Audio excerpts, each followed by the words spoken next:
Journalist YSR ఇతను ఏం మాట్లాడుతాడు ఒకసారి మనం చూద్దారండి. అంటే మా దగ్గర ఉన్న డబ్బులు ఇవి కొన్ని ఆస్తులమ్మి 7 కోట్ల రూపాయలు వేమ సతీష్ కి ఇచ్చినట్టుగా సుధామాధవి చెప్తోంది. నిన్న విజయవాడలో జైభీమరావు వాళ్ళు సూటుగా అడుగుతున్నానండి నేను.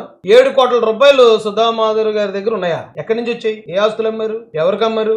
ఎంత వచ్చింది? ఈ లెక్కలు ఏమైనా చూపించగలరా వైఎస్ఆర్ గారు?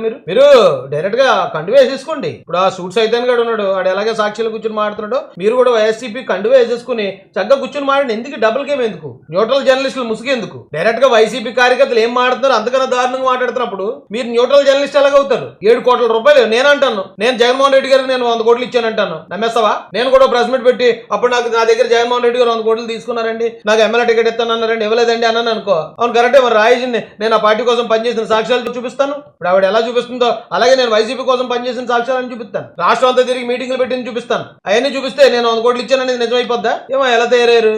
ఏ ఆస్తులు అమ్మారు? ఎవరికి అమ్మారు? ఎప్పుడు రిజిస్ట్రేషన్ జరిగాయి? ఎవరి పేరు మీద ట్రాన్స్ఫర్లు జరిగాయి? ఆ ఆధారాలు చూపించండి.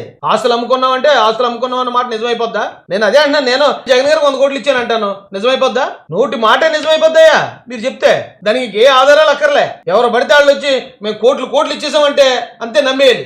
మీకు ఎలా వచ్చాయమ్మా అని కోట్లని కూడా అడగకూడదు. అడిగితే అయ్యి బాబోయ్ తెలుగుదేశం పార్టీ ఎలాగనేసింది అలా అనేదా? మేము బుర్ర జల్లుతుంటే జల్లించుకోకుండా మళ్ళీ తిరగబడి మళ్ళీ మేము బుర్ర జల్లుతున్నాం చెప్పేస్తున్నారు ప్రజలకు అంటారేంటి? అంటే గిల్లితే గిల్లించుకోవాలా?